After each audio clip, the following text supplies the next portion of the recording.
బట్టతలతో బాధపడుతున్నారా? ఆధునితనమైన పద్ధతిలో hair transplantation చేయబడును. Face clinic, Hyderabad. నమస్కారం శశికాంత్ గారు. నమస్తే నాగరాజ్ గారు. భార్యాభర్తల రిలేషన్షిప్కి సంబంధించిందే ఒకటి అడుగుతాను. ఒక బంధం ఏ విధంగా బలహీనపడటం వలన ఎక్స్ట్రా మ్యారిటల్ అఫైర్కి దారితీసే అవకాశం ఉంటుందంటారు? చాలా మంచి టాపిక్ తీశారు నాగరాజ్ గారు. ట్రెండింగ్ టాపిక్ ఇది, అనాది నుంచి ట్రెండింగే. ఇప్పుడు డిజిటల్లో ఇంకా ఓవర్ ట్రెండింగ్ అయింది. అందులో మనం అడల్టరీ తీసాము. అక్రమ సంబంధం నేరం కాదు అని ఎప్పటి నుంచి అయితే మనం తీసేసామో, adultery is not a crime అన్నది 497 ఐపీసీ ఎప్పుడైతే స్ట్రైక్ డౌన్ చేసామో ఇది విపరీతంగా పెరిగిపోయింది. అయితే adultery is not a crime, but adultery is not correct and it is grounds for divorce. Okay, అంటే అడల్టరీ ఉంటే డైవర్స్ ఇచ్చేయచ్చు. అంటే అడల్టరీ ఉండని వాళ్ళని ఏమి ఇబ్బంది పెట్టకండి జైల్లో వేసేసి, కానీ అడల్టరీ ఉంటే మీకు నచ్చకపోతే, అక్రమ సంబంధం మీకు నచ్చకపోతే డైవర్స్ ఇచ్చేయచ్చు, అది as per the IPC. Okay, ఇప్పుడు మనం ఇప్పుడు మీ టాపిక్ ఎలాగో తీశారు. నిన్న ఢిల్లీలో ఒక ఇన్సిడెంట్ అయింది, అది నేను మీకు చెప్తాను. దీన్ని బట్టి మీరే అనాలిసిస్ చేయండి, ఎట్లా వెళ్తుంది సమాజం, ఎటువైపు పరిగెడుతుంది, ఎందుకు పరిగెడుతుంది అన్నది అనాలిసిస్ ఇక్కడ. ఓకే, ఇక్కడ ఏంటి అంటే ఒక అబ్బాయి Sachin Kumar, 22 years young boy. Okay, ఒక రెస్టారెంట్లో వెయిటర్లా పనిచేస్తుంటాడు. రోజు పొద్దున్న ఢిల్లీలో రోజు పొద్దున్న వెళ్తాడు, సాయంత్రం 10-11 ఇంటికి వచ్చేస్తాడు. ఒకరోజు రాకపోయేసరికి సచిన్ కుమార్ తండ్రి భయపడి, ఏంటి ఇంకా మా అబ్బాయి రాలేదని రెస్టారెంట్కి ఫోన్ చేస్తే, మాకేం తెలియదు, ఎప్పుడో గంట అయిపోయింది వెళ్ళిపోయి మీ అబ్బాయి అని చెప్పి చెప్తాం జరిగింది. అదేంటి వీళ్ళు ఇలా చెప్తారు, ఇంటికి రాలేదు, రోజు వచ్చేస్తాడు కదా అని పోలీస్ స్టేషన్ ఫోన్ చేస్తారు. మా అబ్బాయి ఇట్లా రాలేదు అండి అని. అప్పుడు వాళ్ళు ఇన్వెస్టిగేషన్ స్టార్ట్ చేస్తారు. అందులో నిగ్గరబోయే నిజాలు బయటపడ్డాయి. ఈ సచిన్ అనే వ్యక్తి ఈ రెస్టారెంట్లో జాయిన్ అవ్వక ముందు ఆయన ఒక బట్టల షాప్లో పనిచేసేవాడు. ఓకే, షాహిబ్ అని బట్టల షాపు ఓనర్, వైఫ్ షబీనా. ఆ బట్టల షాపు ఈ మ్యానుఫ్యాక్చరింగ్ వాళ్ళే, అమ్మేది వాళ్ళే. ఓకే, ఈ మ్యానుఫ్యాక్చరింగ్ యూనిట్ ఉంటుంది. షాహిబ్ ఏమో ఈ బట్టల షాప్లో కూర్చొని అమ్ముతాడు, యూనిట్లో ఏమో వైఫ్ కూర్చొని అంతా మేనేజ్ చేసుకుంటూ ఉంటుంది. ఈ లోగోలు వేస్తాము, టీషర్ట్ల మీద లోగోలు గుద్దుతాము, సైజులు డిఫరెంట్ సైజులు కుట్టిస్తాము, అవన్నీ మ్యానుఫ్యాక్చరింగ్ యూనిట్లో వాళ్ళ వైఫ్ షబీనా చూసుకుంటూ ఉంటుంది. అయితే ఈ అబ్బాయి కొన్ని రోజుల క్రితం అక్కడ జాయిన్ అవుతాం జరిగింది. ఇక్కడ ఆ బట్టల షాప్లో జాయిన్ అయినప్పుడు ఈ షబీనా అనే ఆమె ఒక 35-40 ఏజ్ వయసు మధ్య ఏజ్, మిడిల్ ఏజ్డ్ ఉమెన్ అని అనొచ్చు మనం. ఆమె ఈ సచిన్ కుమార్ 22 ఏళ్ళు.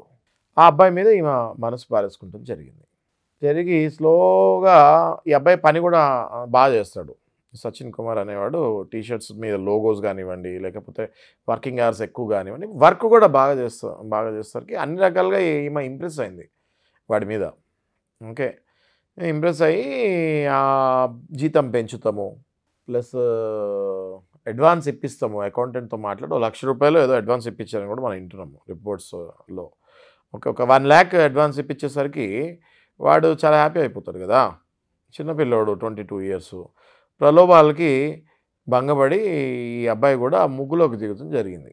ఓకే, ఈ షబీనా ఇంకా ఈ అబ్బాయి సచిన్ ఫిజికల్ రిలేషన్స్లో, ఇల్లిసెట్ ఫిజికల్ రిలేషన్ అంటారు దీన్ని. జనరల్గా మ్యారేజ్ కాకుండా రిలేషన్కి వెళ్తే దట్ ఈస్ కాల్డ్ ఇల్లిసెట్ రిలేషన్. ఈ ఇల్లిసెట్ రిలేషన్, అక్రమ సంబంధం, ఇల్లిసెట్ రిలేషన్లోకి దిగుతాం జరిగింది. ఇది అట్లా 1.5 year కంటిన్యూ అవుతూ ఉంది. ఈ షహీబ్ అనే వ్యక్తికి ఏమాత్రం ఐడియా లేదు. అంటే ఇంకా మేబీ హీఈస్ నాట్ ఇంట్రెస్టెడ్ ఫిజికల్గా, ఆయన పెద్ద ఇంట్రెస్ట్ చూపించకపోతూ ఉండొచ్చు వైఫ్ మీద. ఈ వైఫ్ సచిన్ మీదకి వెళ్తానికి అది కూడా ఒకటి కారణం ఉండొచ్చు. ఓకే, సో ఈ 1.5 year ఇట్లనే నడుస్తూ ఉన్నప్పుడు ఎవరో థర్డ్ పర్సన్ ద్వారా ఈ షహీబ్కి ఇన్ఫర్మేషన్ వెళ్తాం జరిగింది. ఎందుకంటే ఈ సచిన్ అనే వ్యక్తిని అబ్జర్వ్ చేస్తూ ఉంటారు కదా, అదే మ్యానుఫ్యాక్చరింగ్ యూనిట్లో బోల్డ్ 100 మంది ఉంటారు, అబ్జర్వ్ చేస్తూ ఉంటారు. వీడికి ఇంకొకటికి ఏదో డిస్టర్బెన్సెస్, మనస్పర్ధలు వచ్చి ఆ అబ్బాయి ఈ ఇన్ఫర్మేషన్ ఆ షబీనా వైఫ్ హస్బెండ్ అయిన షాహిబ్కి ఇస్తాం జరిగింది. అప్పుడు ఇంకా షాహిబ్ ఒక్కసారిగా షాక్ తిన్నాడు, ఏంటిది, ఇస్ ఇట్ ట్రూ అనేసి. దెన్ సీసీ కెమెరాస్లో అబ్జర్వ్ చేస్తాం జరిగింది. వీడి బిహేవియర్, వీడు ఎప్పుడు వస్తున్నాడు, ఎంతసేపు మాట్లాడతాం, ఎవ్రీథింగ్ మాట్లాడటం జరిగి ఒక నిర్ధారణకు వచ్చాడు. వెళ్ళి మొబైల్ చెక్ చేస్తాం జరిగింది. ఈ షబీనా మొబైల్లో మొత్తం వాట్సాప్ చాట్ ద్వారా కంప్లీట్గా వీళ్ళిద్దరికి ఎఫ్ఐఆర్ ఉన్నది అన్నది ఈ షహీబ్ అన్న ఓనర్ కన్ఫర్మ్ చేసుకుంటాం జరిగింది. చేసుకొని ఇంక ఈ అమ్మాయిని షబీనాని మ్యాన్ హ్యాండిల్ చేసి ఫిజికల్గా బాగా కొట్టాడు. అట్లా ఎట్లా చేస్తావు నువ్వు, అంత కష్టపడి చేస్తున్నాం మనము, how can you do that అనేసి, how can you cheat me అనేసి బాగా కొట్టాడు. కొట్టేసరికి షబీనా కూడా నిజం ఒప్పేసుకుంది, కరెక్టే నేను ఆ మాయలో పడ్డాను అని నిజము ఒప్పేసుకుంటాం జరిగింది. పడితే పడ్డావు, మరి నేను ఈ అవమానం డైజెస్ట్ చేసుకోలేకపోతున్నాను అని షహీబ్ షబీనాకి చెప్పి ఈ అబ్బాయిని మనం చంపేయాలి, అప్పుడు కానీ నాకు మనశ్శాంతి ఉండదు అని వీడు చెప్తాం జరిగింది. షహీబ్ చెప్పి ఏం చెప్పాడు షబీనాకి, నువ్వే ఈ అబ్బాయిని మన ఇంటికి పిలువు అని చెప్పి ట్రాప్ గీసాడు. దగ్గరుండి కుర్చీలో ఎదురుగుండా కూర్చోబెట్టి ఫోన్ చేయించాడు. ఫోన్ చేయించి వాడిని సచిన్ రమ్మని చెప్పు అని. ఈమె ఫోన్ చేసి సచిన్ యాజ్ యూజువల్గా ఈ అబ్బాయి ఏమో ఫోన్ చేస్తామో ఆ అబ్బాయి వెళ్తాము కామన్ కదా, నార్మల్గా రొటీన్లో అనేసుకొని ఆ అబ్బాయి వెళ్ళిపోయాడు. ఇంకా ఎక్కడికి, వాళ్ళ ఇంటికి ఎంటర్ అయ్యి ఇట్లా మెయిన్ డోర్ నుంచి ఎంటర్ అవగానే డోర్ పక్కనే ఐరన్ రాడ్ చేతిలో పట్టుకొని ఈ షహీబ్ రెడీగా ఉన్నాడు. ఈయన ఎంటర్ అయ్యి లోపలకు ఒక కాలు పెట్టి రెండో కాలు లోపల పెట్టే లోపు ఆ ఐరన్ రాడ్ తీసుకొని తలని పుచ్చకాయ పగలగొట్టినట్టు కొట్టాడు. అంతేకాకుండా అదే రాడ్ వాళ్ళ వైఫ్ షబీనాకి క్యాచ్ చేసి వాడిని పిచ్చ కొట్టు, నువ్వు కూడా కొట్టాలి లేకపోతే ఊరుకోను అనేసరికి ఆ అమ్మాయితోటి బలవంతంగా ఆ తల మీద పటా షబీనాతో కూడా కొట్టిపించి ఇద్దరు కలిసి తల పుచ్చకాయల పగలగొట్టి చంపేస్తుంది జరిగింది. చంపేసి ఆ బాడీని తీసుకెళ్ళి దూరంలో ఉన్న అటవీ ప్రాంతంలో పెట్టి మళ్ళీ మొగుడు పెళ్ళాం ఇద్దరు ఇంటికి వచ్చి మొత్తం ఇల్లంతా క్లీన్ చేసుకొని మాకు ఏమీ తెలియదు అన్నట్టుగా ఉన్నారు. అయితే నేను మీకు ఇప్పుడు మొట్టమొదటిగా ఏం చెప్పాను, వాళ్ళ ఫాదర్ పోలీస్ కంప్లైంట్ ఇచ్చారని చెప్పాను కదా, ఆ పోలీసులు వీళ్ళ ఇంటికి ఎంటర్ అయ్యారు. ఎట్లా ఎంటర్ అయ్యారు, ఈ అబ్బాయి మొబైల్ ట్విస్ట్, ఈ అబ్బాయి మొబైల్ ద్వారా ఈజీగా అమ్మాయితో ఎన్నిసార్లు మాట్లాడాడు, లాస్ట్ చివరి కాల్ ఎవరి దగ్గర నుంచి వచ్చింది చూసుకొని ఈజీగా కనిపెట్టి వాళ్ళ ఇంటికి వెళ్ళి ఫస్ట్ పోలీసులకి వైఫ్ మీద డౌట్ రాలేదు. ఎందుకంటే ఆ ఫోన్ నంబరు షహీజ్ పేరు మీద ఉంది. ఓకే, షహీజ్ని ఇంట్రాగేట్ చేశారు వాళ్ళు. ఏమని, నువ్వు ఇంతకుముందు ఎప్పుడో అప్పిచ్చావంట కదా, ఆ అప్పు ఇలేదని నువ్వు పిలిచి ఏమైనా అన్నావా, ఈ అబ్బాయి కనిపించట్లేదు భయపడిచ్చావా అని అడిగాడు. లేదండి నేను ₹1,00,000 ఇచ్చాను, 1,00,000 వెనక్కి ఇచ్చేసాడు, నాకు ఆయనకి ఇంక సంబంధం లేదు, మాకేం గొడవలు లేవు అని చెప్పేసి ఆ బ్యాంక్ స్టేట్మెంట్లు అవన్నీ కూడా చూపిస్తాం జరిగింది. చూపించి పోలీసు వాళ్ళని బాగా నమ్మించారు. పోలీసు వాళ్ళు కరెక్టే కదా అని వెళ్ళిపోయారు. మళ్ళీ వెళ్ళి ఏంటా అని ఆలోచించి మళ్ళీ కాల్ రికార్డింగ్ అన్నీ తీస్తే తరచుగా కాల్స్ గంటలు మాట్లాడుకునే ఉన్నాయి. గంటలు ఏం మాట్లాడతారు, ఇద్దరు అబ్బాయిల మధ్యలో ఏముంటుంది గంటలు అని వీళ్ళు ఆ నెంబర్కి ఫోన్ చేస్తాం జరిగింది. అప్పుడు వాళ్ళ వైఫ్ ఎత్తింది ఆ ఫోను, ఇది నేనే వాడతాను ఈ నంబరు, ఏం కావాలి అని. అప్పుడు పోలీసు వాళ్ళకి క్లిక్ అయ్యి వాళ్ళ వైఫ్ దగ్గరికి వెళ్ళి క్వశ్చన్స్ అడుగుతాం స్టార్ట్ చేస్తే వీళ్ళిద్దరికి వాట్సాప్ చాట్ కూడా రిట్రీవ్ చేసి చూసుకుంటే వీళ్ళిద్దరికి అక్రమ సంబంధం అని బయటపడి తీసుకెళ్ళి మొగుడు పెళ్ళాలు ఇద్దరికి ఇంట్రాగేషన్ చేస్తే ఈ మొగుడు పెళ్ళాం ఇద్దరు పోలీసు వాళ్ళకి చెప్పి అసలు ఒక్క డౌట్ కూడా రానికుండా ఇంట్రాగేషన్లో కూడా చాలా సతాయించి ఎట్టకేలకు ఒప్పుకున్నారు. ఇట్లా జరిగిందండి, ఇట్లా జరిగింది, ఇట్లా మేమే చంపేసాము అని చెప్తాం జరిగింది. కథ క్లైమాక్స్ కంచెకి చేరి వీళ్ళిద్దరిని 302 IPC సెక్షన్ కింద అరెస్ట్ చేసి జైల్లో వేస్తాం జరిగింది. ఇప్పుడు యావత్ కాలం ఉంటారా, లైఫ్ పడుతుందా, లేకపోతే ఎట్లా అవుతుంది అన్నది ఇప్పుడు మనం చూడాలి. అయితే ఇది ఢిల్లీలో నిన్న జరిగింది నాగరాజు గారు, ఎస్టర్డే, నిన్న మొన్న లేటెస్ట్. ఇప్పుడు మీరు తీసినప్పుడు నాకు ఈ టాపిక్ గుర్తొచ్చింది సడన్గా. తెలియకుండానే రెగ్యులర్ లైఫ్లో చూస్తూ ఉంటాము, ఎవరి ఉరుకుల పరుగుల జీవితంలో బిజీ అయిపోయి ఉంటాము. వైఫ్ అండ్ హస్బెండ్ రిలేషన్ మధ్య ఆ గ్యాప్ కూడా డెఫినెట్గా రావచ్చు. అది ఎక్కడి నుంచి ఎక్కడి వరకు వెళ్తుంది అని అంటే ఇంకొకళ్ళ వ్యామోహంలో పడేంత వరకు ఎమోషనల్ నీడ్స్ ఫుల్ఫిల్ అవ్వాలి కదా. ఎమోషనల్ నీడ్స్ ఎప్పుడు ఫుల్ఫిల్ అవుతూ ఉంటే కూడా వాళ్ళకి ఎటువంటి ఇది ఉండదు. బయాలజికల్ నీడ్స్ కూడా ఫుల్ఫిల్ అవుతూ ఉంటాయి. అయితే ఇక్కడ మనం చూసుకున్న దాని ప్రకారం ఏంటి అని అంటే కంటి ముందు ఎవరన్నా కనిపిస్తున్నారండి హస్బెండ్, ఒక్కొక్క భరోసా ఒక ఇది కనిపిస్తుంటారు. దానివల్ల వేరే థాట్ రానివ్వకుండా ఉండడానికి అవకాశం కూడా ఉంటుంది అక్కడ.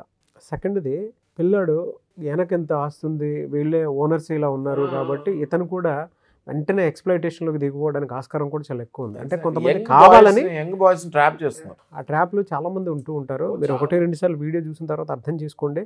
అవేర్‌నెస్ తోటి ఉండాలని చెప్పటమే మా ఉద్దేశము. సో ట్రాప్‌లో పడే ముందు కొన్ని సింప్టమ్స్ ఉంటాయి. అంటే అవతల వాళ్ళ వైపు మనం పడాలా లేదా అని. ఇన్‌స్టంట్ ట్రిగ్గర్స్ కొన్ని ఉంటాయి. లాంగ్ టర్మ్‌లో వచ్చేటువంటి ట్రిగ్గర్స్ కొన్ని ఉంటాయి. సో ఇన్‌స్టంట్ ట్రిగ్గర్‌లో ఎప్పుడూ కూడా మనిషి ఉన్మాదంలోకి మారిపోయే అవకాశం ఎక్కువ ఉంటుంది. అంటే మన బయోలాజికల్ నీడ్స్ కోసం, సైకలాజికల్ సెన్సెస్ కోసం మనం గనక చూసుకుంటూ ఉంటా ఉంటే డెఫినెట్‌గా దానికి తగ్గట్టే పరిణామాలు ఉంటాయి. నో డౌట్ పిల్లలు అది గుర్తించాలి. అండ్ హస్బెండ్ చాలా తెలివిగా ఈవిడి చేత కూడా కొట్టించి, చంపించి, ఈవిని కూడా అందులో పాత్రను చేసి ముందుకు తీసుకెళ్ళేంత చేశారనంటే హైలీ ప్లాన్డ్ చూడండి. హైలీ ప్లాన్డ్ అండ్ హైలీ ఏమంటారు సైకలాజికల్గా బాగా డ్యామేజ్ అయిపోయాడు హస్బెండ్. డ్యామేజ్ అయిపోయి ఇప్పుడు సమాజంలో చూస్తే నాగరాజ్ గారు ఈ ఎక్స్ట్రా మ్యారిటల్ అఫైర్లు అన్నవి చాలా ఫ్రీక్వెంట్గా చాలా కామన్గా కేసెస్ బుక్ అవుతున్నాయి. బయాలజికల్ నీడ్స్ డెఫినెట్గా ఫిజికల్ నీడ్స్ అవసరమే, కానీ మీ పార్ట్నర్ దగ్గర నుంచి బయాలజికల్ నీడ్స్ మీకు సాటిస్ఫాక్టరీగా లేనప్పుడు మీరు డాక్టర్స్ని అప్రోచ్ అవ్వాలి. లేదా పర్మనెంట్గా అసలు ఈయన బయాలజికల్ నీడ్స్కి పనికిరాడు అన్నప్పుడు డైవర్స్ ఇచ్చి మళ్ళీ ఇంకో మ్యారేజ్ చేసుకోవాలి. అండ్ ఇంకొకటి ఏంటంటే తప్పుగా తీసుకోకూడదండి. అంటే కొన్నిసార్లు నా ఇంట్లో పరిస్థితి ఇలా ఉంది, దాన్ని ఎలా సాల్వ్ చేసుకోవాలని మీకు అనిపిస్తే, అంటే ఎమోషనల్ నీడ్స్ ఫుల్ఫిల్ అవ్వకపోయినా కూడా ఏకాంతం నుంచే కొన్ని ఆలోచనలు పుట్టుకొస్తూ ఉంటాయి. డిపెండెన్సీ పెరిగిపోతూ ఉంటుంది. అలాంటి టైంలో శశికాంత్ గారి టీం ఉంది, అంటే ఒక సైకాలజీ టీం ఉంది. ఆయన కూడా కౌన్సిలింగ్స్ అవి ఇస్తూ ఉంటారు. కొన్ని కేసెస్ డీల్ చేస్తూ ఉంటారు, పెద్ద పెద్ద కేసెస్ డీల్ చేస్తూ ఉంటారు. ఆ టీంని ఒకవేళ విమెన్ మీకు కనుక లేదు నాకు ఈ థాట్స్ వస్తున్నాయి, ఎందుకు అది వేరే రకమైనటువంటి జోనర్లోకి వెళ్ళిపోయే పరిస్థితి ఉంది అనుకున్నప్పుడు డెఫినెట్గా కౌన్సిలింగ్ తీసుకోండి. బట్ ఆ థాట్ దగ్గర ఆగొద్దు. ఒక ఆలోచన వచ్చిన తర్వాత 1, 2 సార్లు రీచెక్ చేసుకుంటే తప్పే ఉంది. ఒక మంచి కోసం మీరు కౌన్సిలింగ్ తీసుకోవడంలో తప్పే ఉంది. బట్ మీరు ఆలోచించే ఒక ఆలోచన అది లీగల్గా అయినా సరే, ఇల్లీగల్గా అయినా సరే డెఫినెట్గా ఫ్యూచర్లో డ్యామేజ్ అవుతుంది అనేటువంటి ఆ ఆలోచన అయితే ఉంటుంది. ఇన్స్టెంట్ కోసం చూసుకుంటే మాత్రం ఫ్యూచర్లో డ్యామేజ్ కోసం అయితే ఉంటుంది. కాబట్టి అలాంటి టైంలో మీలాంటి వాళ్ళని అప్రోచ్ అవ్వాలనుకుంటున్నాను. కరెక్ట్ అండి, చాలా కరెక్ట్ చెప్పారు మీరు. కౌన్సిలింగ్ ఏదైతే పాయింట్ ఇప్పుడు నాగరాజ్ గారు మీరు తీసారో దట్ ఈస్ యాప్ట్. ఎందుకంటే కౌన్సిలింగ్ తీస్తాం వల్ల ఏ రకంగా బాగుపడతారంటే అవతల హస్బెండ్ కానీ వైఫ్ కానీ ఎవరైనా ఎవరు తక్కువ లేరు ఇవాళ రేపు. హస్బెండ్ కానీ వైఫ్ కానీ ఎవరైతే ఈ రిలేషన్లో అక్రమ సంబంధంలో ఎంటర్ అవుతారో వాళ్ళకి మేము కౌన్సిలింగ్ తీసుకున్నప్పుడు మేము ఏం చెప్తామంటే ఈ అక్రమ సంబంధం వల్ల మీ ఫ్యూచర్ ఎలా ఉంటుంది, మీకు ఆల్రెడీ ఉన్న సక్రమ సంబంధంలో మీరు కంటిన్యూ అయితే మీ ఫ్యూచర్ ఎలా ఉంటుంది వాళ్ళ కళ్ళకు కట్టినట్టు చెప్తాం. అక్రమ సంబంధంలోనే ఒక భర్త కనుక కంటిన్యూ చేస్తూ వైఫ్ని వదిలేస్తే ఆ వైఫ్ ఆ భర్తని నిర్ధారంగా మెయింటెనెన్స్ కానివ్వండి, డొమెస్టిక్ వైలెన్స్ కానివ్వండి, 498A కానివ్వండి, ఇవన్నీ వేసి ఆ భర్త లైఫ్ తర్వాత ఎలా ఉంటుంది, ఎంత హారబుల్గా ఉంటుంది అన్నది మేము ఎక్స్ప్లెయిన్ చేస్తాం ఆ భర్తకి. బాబు నువ్వు మారకపోతే ఇది పరిస్థితి అని. అయినా ఆ భర్త కరెక్ట్ రీజనింగ్ ఇచ్చి I'm not happy with her అని చెప్తే వైఫ్కి చెప్పి ఇంకా ఆయన ఎలాగో హ్యాపీ లేడమ్మా, ఆ తర్వాత ముందు వెళ్తాం కూడా ఇట్లాంటివి జరిగే ఛాన్సెస్ ఉంటాయి, మరి మీ ఇద్దరు కూర్చొని మాట్లాడుకొని డైవర్స్కి వెళ్తే దయచేసి వెళ్ళండి, మీరు మళ్ళీ ఇంకో పార్ట్నర్ని ఎత్తుక్కోండి, ఆయన ఇంకో పార్ట్నర్ని ఎత్తుక్కుంటాడు అని చెప్పి సక్రమంగా కట్ చేసే ఛాన్సెస్ ఎక్కువ ఉంటాయి. కలపచ్చు లేదా ఆనందంగా విడగొట్టచ్చు. ఇది కాకుండా ఏమవుతున్నాయంటే హత్యలకు వెళ్ళిపోతున్నారు. ఇప్పుడు నేను చెప్పేది ఏంటి, విడగొడతాం ఎవరి కాన్సెప్ట్ కాదండి. ఓకే, చాలామందికి చెప్తున్నా విడగొడతాం మా కాన్సెప్ట్ కాదు. హత్యలు అవ్వకూడదు కదా. అక్రమ సంబంధాల వల్ల భయపడి ఇప్పుడు ఈ కేసులో చూసుకుంటే ఆ కుర్రాడిని ఈ అమ్మాయితోటి వైఫ్ తోటి ఫోన్ చేపించి వాడిని ఇంటికి రప్పించి మర్డర్ చేస్తారు. నమ్మలేం ఎవరిని కూడా ఒక రకంగా. ఇప్పుడు బంబుల్ యాప్స్ అని వస్తున్నాయి. ఈ బంబుల్ యాప్స్లో నేను చూసే కేసెస్లో ఏంటంటే 2 రోజుల్లో బంబుల్ యాప్లో ఒక కుర్రాడిని చూశాను నేను. ఓకే, 2 రోజులు మాట్లాడతాడు, 3వ రోజు ఆ అమ్మాయి వాళ్ళ ఇంటికి వెళ్ళిపోతున్నాడు. ఇట్లా కాన్స్టెంట్గా చేస్తుంటే ఒకరోజు వాళ్ళ హస్బెండ్కి ఎవరో అంటే అక్కడితో కట్ అనమాట. ఈ బంబుల్ యాప్లో కాన్స్టెంట్గా చూస్తుంటే ఒకరోజు ఒక భర్తకి తెలిసి ఆ అబ్బాయిని పట్టుకొని కొడతాం జరిగింది. చంపేసే వాళ్ళు ఏమో కొడతాము పక్కన వాళ్ళు వచ్చి ఆపారు. ఈ బంబుల్ యాప్స్ కానివ్వండి, ఇట్లా డేటింగ్ యాప్స్ కానివ్వండి, ఇట్లా వెళ్ళిపోయి 2 రోజుల్లో మీకు అవతల వాళ్ళు ఎవరో తెలియకుండా వెళ్ళిపోతాము. మొన్న అట్లనే ఒక 50 లక్షలు ఇట్లనే బంబుల డేటింగ్ యాప్లో కలిసి నైట్ స్పెండ్ చేస్తే డేకి 50 లక్షలు కొట్టేసింది పొద్దున్న లెగ్గానే అమ్మాయి. ఎన్నో ఫ్రాడ్స్ ఉంటాయి, ఏవో ఉంటాయి. మీరు ఒక ఫ్యాంటసీ లైఫ్లో ఉండకండి, బయటకు రండి. ప్రాపర్గా లైఫ్లో సమాజంలో ఎట్లా బతకాలో అట్లనే బతుకుతేనే మీ లైఫ్ కరెక్ట్గా ఉంటుంది. దారి తప్పి ముందుకెళ్తే వెస్టర్నైజ్డ్ కాపీ కొడితే బతుకు బస్ స్టాండ్ అవుతుంది. ఎనీవేస్ థ్యాంక్ యూ అండి, thank you so much Sasikanth garu. అయితే చాలామంది మీ దగ్గర అపాయింట్మెంట్ తీసుకుందాం అనుకున్నటువంటి వాళ్ళు ఉంటారు, అంటే పర్సనల్ కౌన్సిలింగ్, అది లీగల్గాను ఎక్స్ట్రా మ్యారిటల్ అఫైర్లో ఉండేటువంటి వాళ్ళు కొంచెం వదిలించుకొని కొంచెం ఫ్రీ అవుదాం అనుకున్నటువంటి వాళ్ళు ఉన్నారు, పర్సనల్ కౌన్సిలింగ్ కావాలి అనుకున్నటువంటి వాళ్ళు చాలామంది ఉన్నారు. మిమ్మల్ని అప్రోచ్ అవ్వాలంటే ప్రాసెస్ ఏంటి? కరెక్ట్ పాయింట్ తీశారు. వస్తున్నారు చాలామంది. నాగరాజ్ గారు మన వీడియోస్ చూసి చాలా అద్భుతమైన రెస్పాన్స్ వస్తుంది, చాలామంది ఫోన్లు చేస్తున్నారు, వస్తున్నారు. ఈ ఎక్స్ట్రా మ్యారిటల్ అఫైర్లో ఉండి వైఫ్ హస్బెండ్ని వదిలేసి వెళ్ళిపోయినా, లేకపోతే హస్బెండ్ వైఫ్ని వదిలేసి వెళ్ళిపోయిన తర్వాత వీళ్ళు రియలైజ్ అయ్యి అది నా ఫ్యామిలీ, ఇది నా ఫ్యామిలీ కాదు అని చాలామంది సఫర్ అవుతున్నారు. అట్లాంటి వాళ్ళకి సరైన ఉపాయాలు మనకి చాలా లీగల్లో స్ట్రాటజీ ఉంది. దాని ప్రకారం వెళ్తే ఖచ్చితంగా మళ్ళీ మీ ఫ్యామిలీని రీయూనియన్ అయ్యి మీరు హ్యాపీగా ఉండొచ్చు. స్క్రీన్ పైన కనపడే నెంబర్ పైన definitely they can approach us. We will definitely give them proper solution. Very good sir. Anyways thank you so much Sasikanth గారు. Thank you Nagaraj. చూసారు కదండి వీడియో. ఈ వీడియోపై మీ అభిప్రాయాన్ని కమెంట్ బాక్స్లో పోస్ట్ చేయండి. ముఖ్యంగా మీరు కనుక శశికాంత్ గారిది లీగల్ అడ్వైజ్కి సంబంధించినటువంటి అపాయింట్మెంట్ తీసుకోవాలి అనుకుంటే స్క్రీన్ మీద మీకు కాంటాక్ట్ నెంబర్ కనిపిస్తుంది, దాన్ని మీరు కాల్ ఆర్ మెసేజ్ వాట్సాప్ చేసి వెంటనే ఎన్రోల్ చేసుకోండి. లేదు మా షోలో పార్టిసిపేట్ చేయాలి అనుకుంటే కూడా మీరు స్క్రీన్ మీద కనిపిస్తున్న నెంబర్కి సంప్రదించి మీరు మా షోలోకైనా సరే రావచ్చు.